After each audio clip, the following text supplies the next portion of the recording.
A los pies de las montañas hay un lago limpio y tranquilo con agua transparente, en el que, como es habitual, viven peces. En general, es un lago muy común. Y esto es un estanque completamente diferente. No está conectado con ríos y se encuentra muy lejos del océano. Quizás hayas visto lugares similares, grandes hoyos o depresiones que se convierten en estanques después de fuertes lluvias. Sin embargo, en estos estanques también aparecen peces de algún lugar, incluso si se encuentran en las montañas, a gran altura. Hay varias explicaciones para esto, pero primero un cafecito.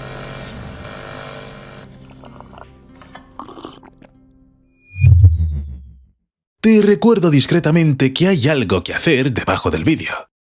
En realidad, los pequeños lagos con una superficie inferior a 100 metros cuadrados constituyen la mayor parte de los ecosistemas de agua dulce del mundo. Muchos de estos lagos se encuentran en zonas remotas, a menudo montañosas, donde no hay afluencia ni salida constante de agua. Sin embargo, en la mayoría de estos lagos hay peces, pero estos peces tuvieron que llegar allí de alguna manera. Los científicos distinguen tres posibles formas, y el primero está directamente relacionado con las precipitaciones. Cuando llueve mucho, los cuerpos de agua, incluso los aislados, pueden desbordarse y salir de sus orillas, y entonces el agua arrastra a los habitantes del cuerpo de agua a un nuevo lugar de residencia. Algo parecido ocurrió en 2019 en Brasil. Entonces, la gente encontró de repente una ballena en la selva. Una ballena jorobada de verdad, de 8 metros de largo y 6 metros de ancho. Fue descubierta a unos 15 metros del Océano Atlántico, en una isla cerca de la desembocadura del río Amazonas. Los científicos que llevaron a cabo la investigación suponen que la ballena nadaba cerca de la costa y que la marea, que en esos días era bastante fuerte, la arrastró y la arrojó tierra adentro, a los manglares. Es decir, ¿entiendes? El agua es perfectamente capaz de arrastrar de un lugar a otro, incluso a una ballena jorobada. ¿Qué decir entonces de un pez pequeño? Pero el lago con el que empecé está en la cima de una montaña, mucho más alto que cualquier otro cuerpo de agua cercano. Así que la opción de la inundación no sirve.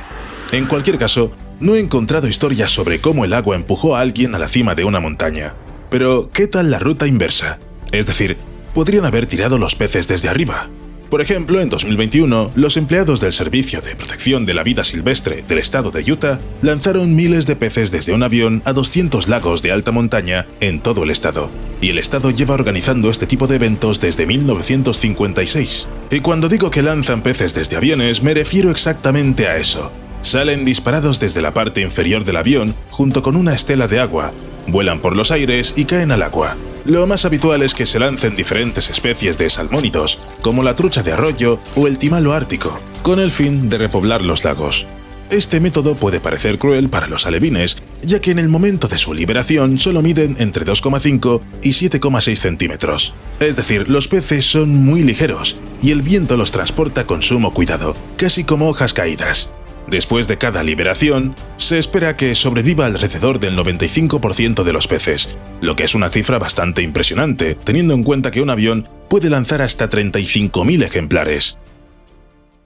Por cierto, antes de que las autoridades del estado de Utah comenzaran a utilizar aviones, las personas y los caballos transportaban los peces a pie hasta lagos remotos en las montañas. Este viaje era más estresante para los peces que el lanzamiento desde un avión, pero era necesario reponer las reservas de los lagos, ya que de lo contrario la pesca intensiva acabaría con todos los peces. Ahora, los peces se crían primero en incubadoras, y la mayoría de los ejemplares se esterilizan inmediatamente para evitar un crecimiento repentino de la población y garantizar un impacto mínimo en las especies locales. El desembarco se denomina repoblación de peces aérea y puede realizarse varias veces al año, normalmente a partir de julio. En muchos casos, la repoblación se realiza de forma intencionada, porque la gente quiere poder pescar una especie determinada fuera de su área de distribución natural. Por ejemplo, a finales del siglo XIX, la Comisión de Pesca de los Estados Unidos emprendió una iniciativa coordinada para introducir la carpa como especie pesquera en las aguas del oeste de los Estados Unidos. Ahora este pez se encuentra en lagos y embalses de toda la región, e incluso se considera invasivo. Pero también ocurre que la repoblación se produce de forma accidental, o al menos sin el consentimiento de las autoridades. Por ejemplo, cuando la gente suelta peces de acuario o vierte sus cubos de cebo en hábitats silvestres. Sin embargo, no he encontrado ninguna referencia a que se hayan soltado peces en nuestro lago de montaña. Y aquí hay que decir que hay peces de todo tipo. Algunas son capaces de cruzar por sí mismas tramos de tierra, a pie. Bueno, más bien arrastrándose. Por ejemplo, así lo hacen las viejas del agua, que habitan en América Central y del Sur. Viven en cuerpos de agua aislados y si se agota el alimento o cualquier otro recurso, el pez puede salir a tierra firme para buscar un nuevo hogar. El viaje puede durar horas, pero incluso estos peces tienen una reserva de resistencia y una fecha límite concreta, tras la cual, fuera del agua, la vieja del agua simplemente muere. Afortunadamente, la evolución ha dotado a estos peces de receptores especiales a lo largo del cuerpo que pueden detectar compuestos que indican la proximidad y la calidad del agua. Y la naturaleza ha hecho que estos peces sean únicos, con una estructura corporal especial para moverse rápidamente por tierra. Bueno, rápidamente para ser peces. Su forma de desplazarse es tan inusual que los investigadores tuvieron que inventar una nueva palabra para describirla: riffling. No se parece a ninguna otra forma de desplazamiento por tierra. Los peces se mueven con la ayuda de la cola, que lanzan hacia un lado con más fuerza que hacia el otro. Se puede comparar con balancearse en un columpio, solo que allí te elevas cada vez más alto, mientras que la vieja del agua se arrastra cada vez más lejos a una velocidad de aproximadamente 1 metro por segundo. Es lento para los humanos, pero para los peces es casi la velocidad de Flash. En general, existen varias especies capaces de este tipo de desplazamiento, y algunos peces se sienten tan bien en tierra que incluyen su visita en su rutina diaria. Este centro comercial de Florida se encuentra a varios kilómetros del río más cercano, pero en su aparcamiento, donde hay charcos alrededor, a menudo se puede encontrar un grupo de viejas del agua. Están vivos, sanos y se sienten muy bien arrastrándose por el asfalto húmedo, porque aquí pueden encontrar muchos gusanos deliciosos después de la lluvia, y cuando han recogido los gusanos, los peces simplemente se sumergen en el alcantarillado pluvial como si nunca hubieran estado allí. Los científicos suponen que a todos estos peces anfibios les ayudan no solo receptores especiales, sino también la vista, que requiere algunas adaptaciones para funcionar en el aire. Es decir, el índice de refracción del aire es, por supuesto, diferente al del agua, por lo que nosotros, los seres humanos, con nuestros ojos adaptados al aire, vemos todo borroso bajo el agua. Los colores y las formas se mantienen, pero resulta difícil distinguir objetos concretos. Para los peces, suele ser al revés. Probablemente pueden ver las principales señales visuales fuera del agua, como reflejos, colores y formas, que pueden ayudarles a encontrar un nuevo cuerpo de agua o al menos a no exponerse a peligros innecesarios. Además, tienen el oído interno que pueden ayudar a los peces anfibios a orientarse en tierra y encontrar el camino hacia abajo por la pendiente, porque una pendiente suele significar una depresión, y en una depresión puede haber agua. Y aunque la versión de que los peces subieron a la montaña por sí mismos parece descabellada e interesante, en el lago de arriba vive una aburrida trucha que no sabe caminar. Además, en tierra firme no sobreviviría más de unos minutos. En resumen, esta opción no es viable. Pero hay otros. Muchos animales viajan constantemente entre los cuerpos de agua. Lo han hecho durante miles de años y lo seguirán haciendo hasta que los cuerpos de agua desaparezcan. Entre estos animales hay aves, y algunas de ellas se especializan en comer huevos de peces. Algunos huevos, a su vez, evitan ser digeridos y salen, por así decirlo, por el otro extremo del ave sin sufrir daños, lo que permite a las aves a contribuir a la propagación de los peces en masas de agua aisladas. En general, la hipótesis de esta propagación se propuso ya en el siglo XIX, y entre sus defensores se encontraba el propio Charles Darwin. La idea principal era que las huevas de los peces podían viajar como pasajeros en las aves, pero surgieron problemas con las pruebas. Una revisión sistemática realizada en Suiza en 2018 demostró que no existe ninguna prueba de que esto haya ocurrido realmente. Uno de los métodos que se dio por sentado en el caso de algunos peces consistía en que los huevos eran transportados en el tracto digestivo de las aves y una vez fuera conservaban su viabilidad y eclosionaban en larvas de peces. Este es un método estándar de dispersión de semillas en muchas especies de plantas y los científicos lo han documentado en numerosas ocasiones. Pero una cosa son las semillas y otra muy distinta son las huevas.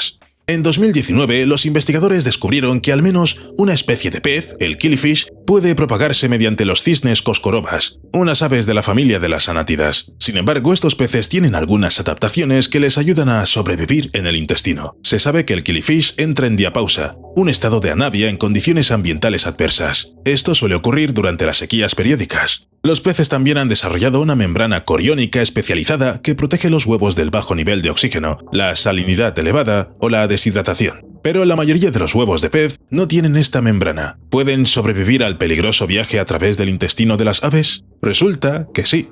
En 2020 se publicó un artículo con los resultados de un experimento que demostró que los huevos o embriones de pez pueden sobrevivir en el intestino de las aves acuáticas. Es decir, el porcentaje de huevos que sobreviven y pueden eclosionar es bajo, solo el 0,2%, pero las aves acuáticas consumen una cantidad enorme de huevos, por lo que incluso un porcentaje tan pequeño de supervivientes puede ser más que suficiente para que los peces se trasladen a un nuevo cuerpo de agua.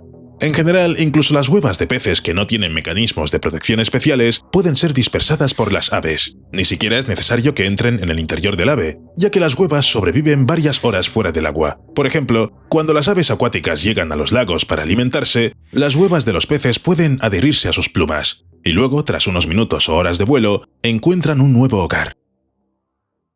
Algo similar ocurrió en las profundidades de los Emiratos Árabes Unidos, donde en medio de las dunas de arena se ha formado recientemente un lago. Bueno, recientemente, hace menos de 20 años. Parece un espejismo. El borde del agua llega hasta la arena, las finas cañas en el centro del lago se mecen con el viento, todo gracias a una planta desalinizadora situada en la costa del Golfo Pérsico, que extrae el agua salada y la hace apta para el consumo y otros usos. A continuación, esta agua se bombea 240 kilómetros hacia el interior del país, hasta la ciudad de Al Ain, donde la utilizan los habitantes locales y luego se vierte al alcantarillado.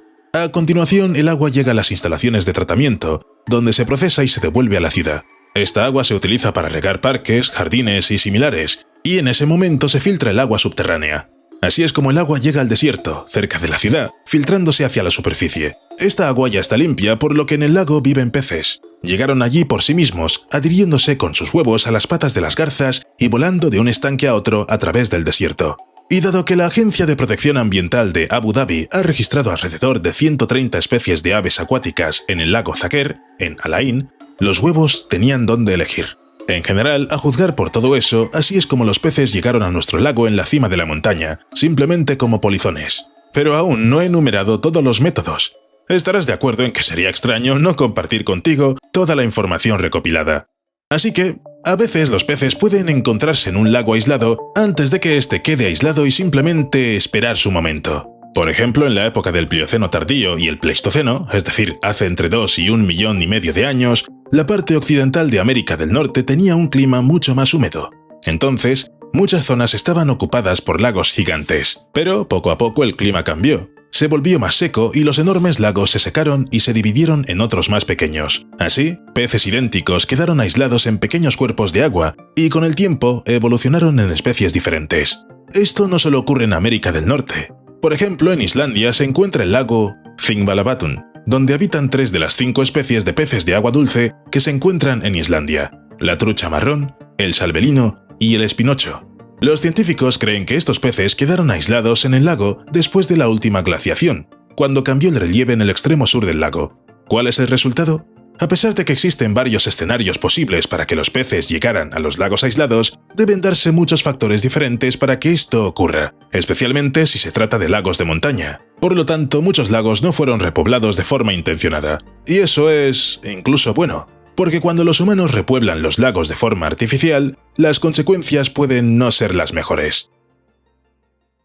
Los lagos de alta montaña suelen estar aislados de los arroyos inferiores por barreras físicas que impiden la colonización natural de los peces. Inicialmente, estos lagos no tienen peces, aunque en muchos de ellos se han introducido especies no autóctonas, principalmente truchas, y más recientemente gobios, que los pescadores utilizan como cebo.